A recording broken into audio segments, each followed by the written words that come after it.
भई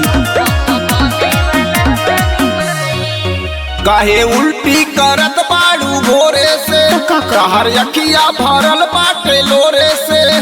कहो करे जका कइलू दर्द बा काहे उल्टी करत बाड़ू भोरे से कहर अखिया भरल बाटे लोरे से तू ना कह कि निकले आती दवाई ई तो नैहर के हटे कमाई रजऊ बने वाला बनी माई ई तो नैहर के हटे कमाई रजऊ बने वाला बनी माई बुझल का बुझी ये कर बुलो अब ये रह गइल कहां मुंह देखाई हो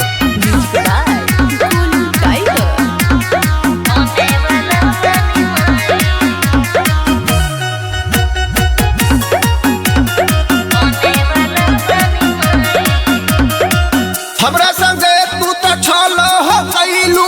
कहलू बनी हम मसूद हो हई कुवारे के पहिला निशानी नीटेलू जैसे गुड हो जय महला के बेरिया यारवा रोवत रहे हो माया में पड़ गईनी प्यार खोवत रहे हो बोला रोई के खुशी मनाई हम मनाई मत कही ई तो नैहर के हटे कमाई रजऊ बने वाला बनी माई ई तो नैहर के हटे कमाई रजऊ बने वाला बनी माई बात के समझी का समझी तारा कुछ बुझाता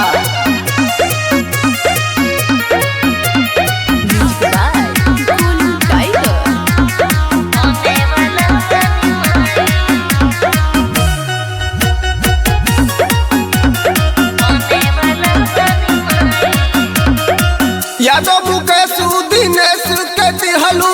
प्यारू में गरहन लगाई हुक्म में नींदा परी न कबो